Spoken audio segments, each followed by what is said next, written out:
Hello guys, ഇന്ന് നമ്മൾ ധനുഷ്കോടിയിലേക്ക് ഒരു റോഡ് ട്രിപ്പ് പോവുകയാണ്.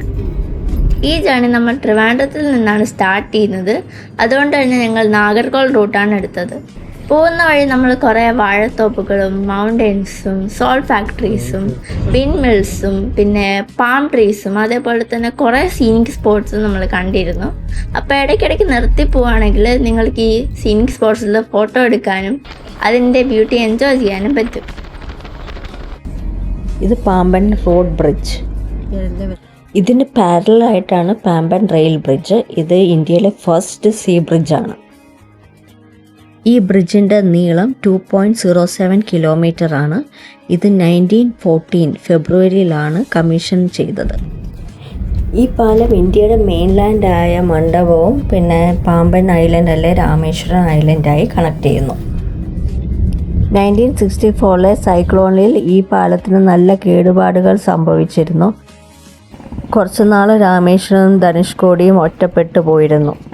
എഞ്ചിനീയറായ ഇ ശ്രീധരൻ 45 ഡേയ്സും കൊണ്ട് വീണ്ടും പാലം ശരിയാക്കി ട്രാൻസ്പോർട്ടേഷന് യോഗ്യമാക്കി.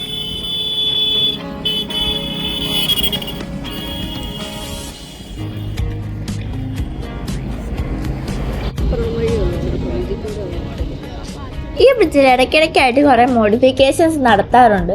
അപ്പോൾ റീസെൻ്റ്ലി ഏപ്രിൽ 2025 ഒരു വെർട്ടിക്കൽ ലിഫ്റ്റിംഗ് സെൻട്രൽ സെക്ഷൻ പണിയിട്ടുണ്ടായിരുന്നു. ഈ ഒരു ബ്രിഡ്ജാണ് ഇന്ത്യയിലെ ആദ്യത്തെ വെർട്ടിക്കൽ ലിഫ്റ്റ് സീ ബ്രിഡ്ജ്. അടുത്തത് ബേ ഓഫ് ബംഗാളും ഇന്ത്യൻ ഓഷ്യനും ചേരുന്ന സ്ഥലമാണ് ലാസ്റ്റ് ലാൻഡ് ഓഫ് ഇന്ത്യ എന്ന് അറിയപ്പെടുന്ന ധനുഷ്കോടി. രാമേശ്വരത്ത് നിന്ന് 18 കിലോമീറ്റർ അകലെയാണ്. നമ്മൾ ഒരിക്കലെങ്കിലും വിസിറ്റ് ചെയ്യേണ്ട ഒരു സ്ഥലമാണ് ധനുഷ്കോടി. ഗോസ്റ്റ് ടൗൺ എന്നറിയപ്പെടുന്ന ധനുഷ്കോടിയിൽ 1964 സൈക്ലോണിന് ശേഷം ഇപ്പോഴും യാതൊരു ഡെവലപ്മെൻറ്റ്സും വന്നിട്ടില്ല.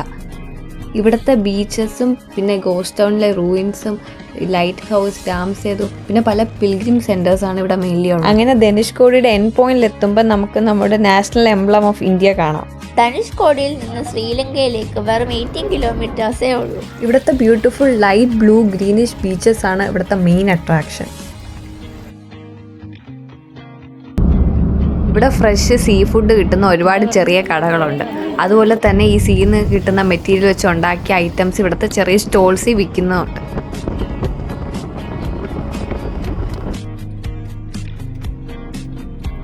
അങ്ങനെ ധനുഷ്കോടിയുടെ ഭംഗിയൊക്കെ ആസ്വദിച്ച് തിരിച്ച് തിരുനെൽവേലി ഹൈവേ വെച്ച് ഞങ്ങൾ അൺഎക്സ്പെക്റ്റഡ് ആയിട്ട് ഒരാളെ കണ്ടു.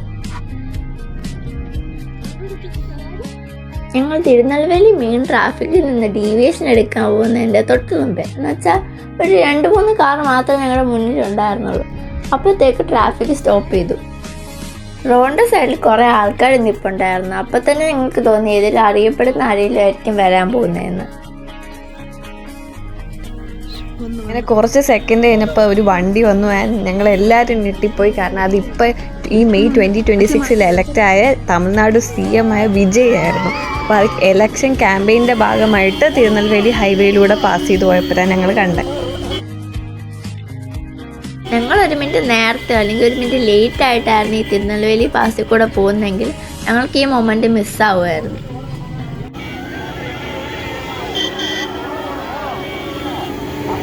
നമ്മുടെ ധനുഷ്കോടി റോഡ് ട്രിപ്പും കഴിഞ്ഞ് തിരിച്ചു വരുന്ന ഒരു വിജയനെയും കണ്ട് ഞങ്ങളുടെ ഈ ഒരു ഡേ ഹാപ്പി ആയിട്ട് എൻഡ് ചെയ്യുന്നു.